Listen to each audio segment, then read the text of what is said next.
नमस्ते दोस्तों, good afternoon. कैसे हो आप? सब खैरियत रहेंगे डेफिनेटली। सब लोग सेफ रहेंगे।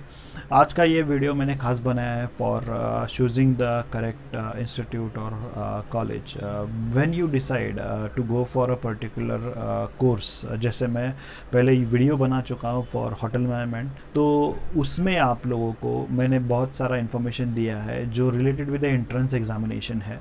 National Council of Hotel Management एक बॉडी है जो नेशनल लेवल पे आप लोगों का एंट्रेंस एग्ज़ाम कंडक्ट करती है। कंप्यूटर बेस्ड एग्जामिनेशन होता है और उसका डिटेल इन्फॉर्मेशन मैंने पहले की वीडियो में दे चुका हूँ मैंने। तो आप लोगों को सिर्फ वो पहले वाले प्रीवियस वीडियोस, आप अगर आपने मेरा चैनल सब्सक्राइब किया है तो आप डेफिनेटली आप लोगों ने उस वीडियो को देखा रहेगा। अगर आपने सब्सक्राइब नहीं किया है तो प्लीज़ मेरे चैनल को सब्सक्राइब कीजिए और पहले वाले जो भी वीडियोस है आप एक बार उसे देख ले, which is related with the examination which is conducted by national Council of Hotel management. उसके अलावा मैंने और दो तीन कोर्सेज़ के बारे में जो 12th के बाद अवेलेबल है वो भी मैंने बताया है। तो आज का जो वीडियो है मैंने खास बनाया है फॉर सिलेक्टिंग पर्टिकुलर कॉलेज या इंस्टीट्यूट। आइए दोस्तों, आज का ये वीडियो शुरू करते हैं। आज का वीडियो बहुत छोटा है, तो आप लोगों को जो भी दिक्कतें आती है वो ना आए, इसलिए मैं ये खास वीडियो बना रहा हूँ। तो आइए आज का ये वीडियो शुरू करते हैं कि एग्जैक्टली मुझे कौन सा कॉलेज या कौन सा इंस्टीट्यूट सिलेक्ट करना है। जैसे मैंने पहले बताया, नेशनल काउंसिल के अंदर होटल मैनेजमेंट के IHM जिसे बोलते हैं हम, इंस्टीट्यूट ऑफ होटल मैनेजमेंट, हर एक मेट्रो सिटी में या बड़ी सिटी में ये कॉलेज अवेलेबल है, जहाँ पे national Council of Hotel management का एंट्रेंस एग्ज़ाम और उसके बाद आप जो सिटी सिलेक्ट करते हो और अगर आपका स्कोर अच्छा हो तो definitely you will get the admission over there. अगर यहाँ पे आप इंफॉर्मेशन निकालना चाहते हो कौन सा मुझे चॉइस देना है, तो आप पहले उस कॉलेज के बारे में इंफॉर्मेशन निकालिए। Information in terms of what?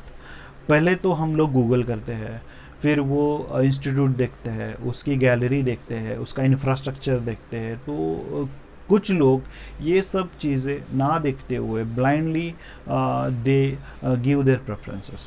तो ये बहुत बड़ी गलती मैं कहूँगा, क्योंकि आप आने वाले जो आपके लाइफ के इम्पॉर्टेंट ईयर है, 3 साल है, वो आप स्पेंड करने वाले हो। तो आप लोगों को ये बहुत ज़रूरी है, आपके पेरेंट्स को भी ये बात सोचना बहुत ज़रूरी है, क्योंकि आपका बच्चा या आपकी लड़की 3 साल या 4 साल कहाँ पे जा रही है, कौन से कॉलेज में वो दाखिला ले रही है, वहाँ पे सिखाया कैसे जाता है, तो उसके बारे में आप लोगों को दिक्कत ना आए, इसलिए ये वीडियो मैं आज बना रहा हूँ। तो सबसे पहली बात, आप लोग एंट्रेंस एग्ज़ाम के बाद आपके पास चॉइस कौन कौन से है। आप जो चूज़ करना चाहते हो एरिया, जैसे मेट्रो सिटीज़ है, आपको अगर मेट्रो सिटी चाहिए तो वहाँ पे मैं कहूँगा that would be a good option. क्यों? क्योंकि वहाँ मेट्रो सिटीज़ में 5 स्टार प्रॉपर्टीज़ बहुत ज़्यादा तादाद में रहेंगे। उसके लिए ये क्यों इम्पोर्टेंट है?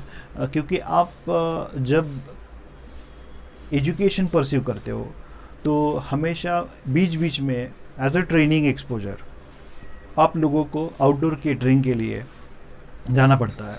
उसके लिए होटल आपको पे भी करता है। जैसे 6 घंटे के लिए या 7-8 घंटे के लिए आप जा रहे हो तो 500 और 600 1000 rupees as per the property, this kind of remuneration will be provided to the student candidate.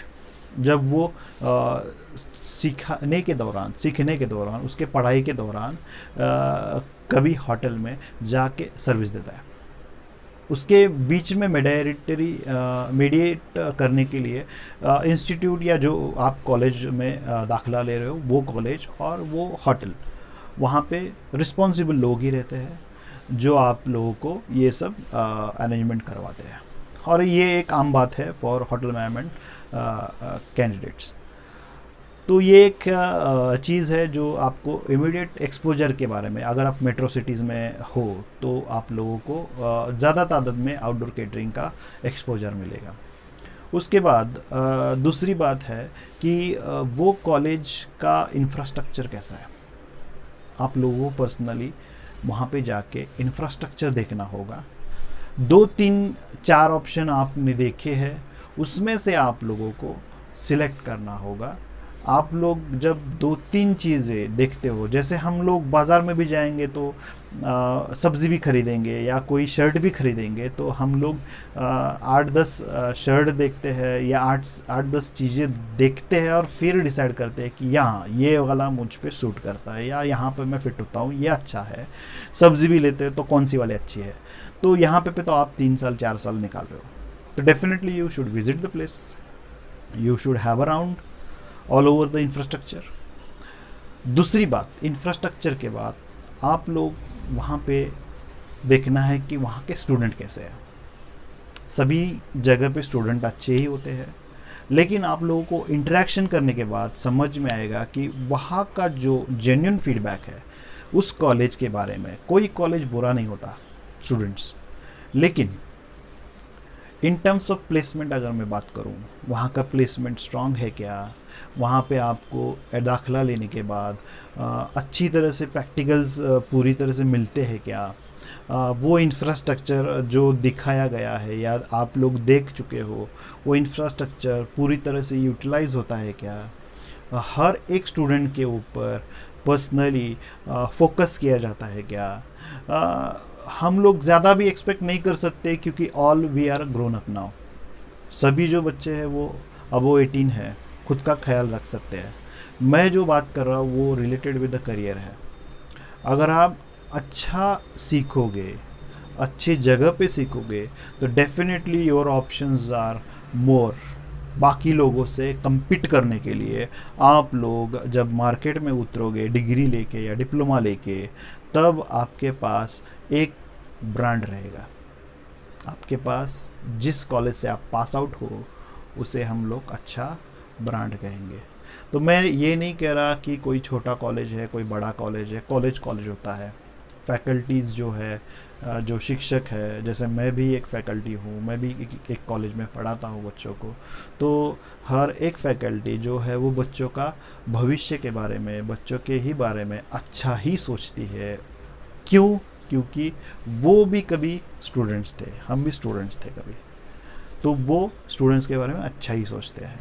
तो वहाँ का जो भी टीचिंग मेथोडोलॉजी है या वहाँ का जो भी वे ऑफ टीचिंग, जैसे कुछ कॉलेजेस अच्छा एक्सपोजर मिलने के लिए बच्चों को इंडस्ट्रियल एक्सपर्ट्स लाके वर्कशॉप प्रोवाइड करते हैं।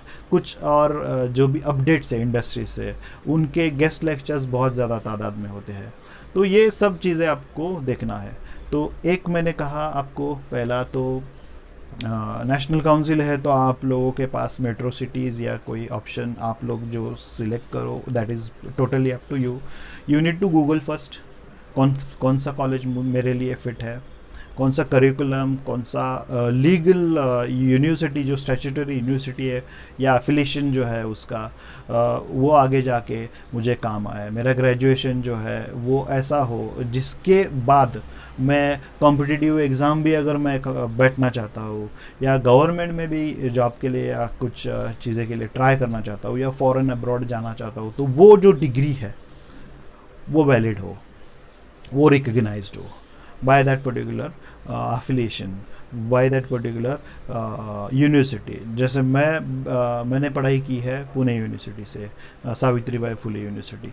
तो ये आप लोगों को ध्यान में रखना है कि एग्जैक्टली आप लोगों को पढ़ाई कहाँ पे करनी है, करिकुलम कौन सा है।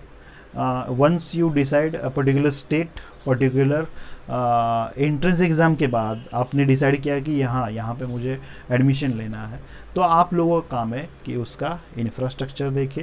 इंफ्रास्ट्रक्चर में जाने के बाद आप लोग का वहाँ के जो फैकल्टीज़ है उनसे इंटरेक्ट कीजिए। फैकल्टीज़ आपको एक बार वो गाइड ही करते हैं अच्छी तरह से, आप लोगों उनके साथ इंटरेक्शन करना है इन टर्म्स ऑफ व्हाट, कि आप लोगों का किसी होटल के साथ टाई अप है क्या, आप लोग आउटडोर केटरिंग के लिए बच्चों को कहाँ पे बेचते हो, ये पेरेंट्स का सवाल होना चाहिए आमतौर पे। उसके बाद वो जो बात कर रहे हैं वही बात स्टूडेंट से भी आप लोगों को पता अगर चल रही है तो definitely there is no gap. आप लोग स्टूडेंट के साथ, जो ओल्ड स्टूडेंट है वहाँ पे करंट, उनके साथ इंटरेक्शन कीजिए। अगर आपको फीडबैक सभी तरह से अच्छा आए, definitely that college is best for you. जैसे मैंने पहले भी कहा था कि अगर आप कोई चीज़ मार्केट में ख़रीदने जा रहे हो तो इमीडिएटली देख के एक ही चीज़ को उठा के हाँ यही अच्छी है, ऐसा देखते नहीं है। Multiple things are in front, तो आप लोग वो multiple things, you select one, तो you check one on one, पहले दूसरी चीज़ उठाते हो, तीसरी चीज़ उठाते हो, फिर आप सिलेक्ट करते हो उसमें से एक। जैसे मैंने कहा था, शर्ट अगर आप ले रहे हो तो 10 शर्ट्स देखने के बाद फिर आप एक सिलेक्ट करते हो। तो कॉलेज तो बहुत इम्पोर्टेंट बात है जहाँ पे हम लोग सीखने वाले हैं। तो हमारा जो 3 साल है, पेरेंट्स का जो पैसा है वो वेस्ट तो नहीं जाता क्योंकि आप सीख रहे हो, लेकिन वो सही तरीके से, सही ढंग से अगर स्पेंड हो रहा है तो डेफिनेटली ये आप लोगों के लिए अच्छा ही रहेगा कि आप 10 बार सोचो, एक बार आपने एडमिशन ले लिया तो there is no reverse gear, आप लोगों को उसी इंस्टीट्यूट में कंटिन्यू करना होता है। तो उसके बाद आप लोगों को और क्या चेक करना है, इंफ्रास्ट्रक्चर हो गया, फैकल्टीज के साथ डिस्कशन हो गया, स्टूडेंट के साथ डिस्कशन हो गया, उसके बाद प्लेसमेंट सेल या जो भी प्लेसमेंट का वहाँ पे कोऑर्डिनेटर या कोई प्लेसमेंट देखने वाले जो भी फैकल्टीज़ है उनसे भी जाके बात कीजिए। उनका ब्रोशर रहेगा, उसके बारे में इंक्वायरी कीजिए। ब्रोशर में उन्होंने प्लेसमेंट के बारे में बहुत सारा इन्फॉर्मेशन, हर एक कॉलेज अपना प्लेसमेंट स्ट्रॉन्ग ही दिखाता है, लेकिन आप जब इंटरेक्ट करेंगे विद स्टूडेंट कि बाबा 100% प्लेसमेंट है क्या, बहुत सारा कन्फ्यूजन ये होता है कि इमीडिएट फॉरेन प्लेसमेंट अवेलेबिलिटी है क्या ये कॉलेज में। तो इमीडिएट फॉरेन प्लेसमेंट के लिए मैं रिकमेंड करूँगा, immediate foreign placement is not available anywhere. जो भी अवेलेबल है, जो भी एजेंट इसको क्लेम कर रहे हैं, वो ना प्लेसमेंट नहीं है, वो एक इंटर्नशिप प्रोग्राम होता है 18 महीने का, 12 महीने का, 6 महीने का, जो भी है। वहाँ पे वो अच्छी खासी फीस चार्ज करते हैं। डेफिनेटली वो आपको रिफंड होता है in terms of whatever you earn over there in that particular country. तो वहाँ पे जाने के बाद मैं ऐसा नहीं बोल रहा हूँ कि जाओ मत, करो मत। इंटर्नशिप प्रोग्राम के लिए भी बहुत सारे बच्चे जाते हैं, लेकिन मेरी कंडीशन नहीं है। मैं मिडिल क्लास फैमिली से हूँ, मैं अफोर्ड नहीं कर सकता और मैं 10-12 लाख के बारे में सोचूंगा, उतना इन्वेस्ट करूंगा, बैंक से लोन लूँगा, फिर फॉरेन कंट्री जाऊंगा। 6 महीने का ये इंटर्नशिप प्रोग्राम है, 12 महीने का है, 18 महीने का है, 8 लाख मुझे खर्च करना है। तो वो आप लोगों को सोच के ही इन्वेस्ट करना है। किसी किसी को इमीडिएटली बाहर जाने की बहुत ये रहती है, दौड़ रहती है कि बाबा हाँ, मैं अगर होटल मैनेजमेंट कर रहा हूँ तो इमीडिएटली मैं फ़ॉरेन जाना चाहता हूँ। जाइए, 1-2 साल एक्सपीरियंस लीजिए। जैसे मैंने पहले भी कहा था, 2 साल का एक्सपीरियंस अगर आपके पास है, 1-2 साल का, definitely you can work for a cruise, you can opt for it. आप लोग गल्फ़ कंट्रीज़ में देख सकते हो, आप लोग यूएस के वीज़ा के लिए अप्लाई कर सकते हो, आप कनाडा या यूनाइटेड किंगडम, जो भी फॉरेन कंट्रीज़ है, वहाँ पे आप definitely the world is open for you. There is no restriction if you are having a experience of at least more than 1 year, that is important. तो मैं डिमोटिवेट नहीं कर रहा। एजेंट के बारे में मैं बाद में एक वीडियो भी बनाऊंगा, ऑथेंटिक जो एजेंट है उसके बारे में, क्योंकि जिनका रिज़ल्ट अच्छा है उसके बारे में बताऊंगा। लेकिन definitely it is up to you how you are going to take it. आप लोग उनके साथ जो भी बिज़नेस करेंगे, मैंने बताया है, आप जाओगे तो that is not the case. It is up to you how you are going to cross check. जैसे मैंने कॉलेज के बारे में बताया, आप लोगों का ड्यूटी है, आप कहीं पे भी पैसे डाल रहे हो तो ये आपका जिम्मेदारी है उसका ऑथेंटिसिटी कितना जेन्युइन है, वो जेन्युइन है क्या, कितने सालों से वो काम कर रहा है। तो ये सब चीज़ें आप लोग पहले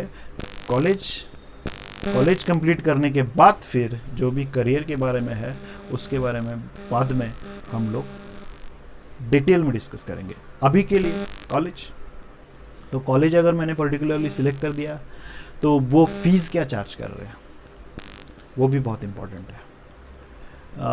कोई कैटेगरीज में स्टूडेंट है तो उनको स्कॉलरशिप अवेलेबल है क्या, ओपन कैटेगरी है तो उनकी फ़ीस कितनी है, वो फीस की डिटेलिंग आप देख ले। उसके बारे में अगर कोई भी कन्फ्यूजन हो तो आप एडमिशन लेने से पहले ही उसको दूर करें, तो बाद में जाके कोई भी दिक्कत नहीं आती। तो हॉस्टल फैसिलिटी है क्या या मेस की फैसिलिटी है क्या, ये आम बातें हैं। अगर कोई नया कैंडिडेट 10वीं के बाद या 12वीं के बाद जा रहा है तो ये आम चीज़ें हैं, ये तो पेरेंट देखते ही देखते हैं। लेकिन कॉलेज अगर हम चूज़ कर रहे हैं तो ये सब चीज़ें अगर हम अफोर्ड कर पा रहे हैं, अगर वो हमारी फिजिबल एरिया में है, तो definitely you need to go for that particular college. तो इम्पोर्टेंट इंफ्रास्ट्रक्चर, उसके बाद इंटरेक्शन विद द फैकल्टीज, उसके बाद interaction with the students, the old students जो करंट स्टूडेंट है, और उसके बाद प्लेसमेंट सेल जो प्लेसमेंट हैंडल कर रहा है वो भी आपको देखना है, और उसके बाद फीस रिलेटेड जो भी आप लोगों को क्लैरिटी चाहिए वो आप लोगों को क्लैरिफाई करना है। तो I hope this video satisfies this kind of confusion, which college I supposed to select। College अगर मुझे सिलेक्ट करना है, इंस्टीट्यूट अगर सिलेक्ट करना है, तो वो एक तो एफिलेटेड होना चाहिए विद पर्टिकुलर स्टैट्यूटरी यूनिवर्सिटी। हर एक एरिया होता है यूनिवर्सिटी का।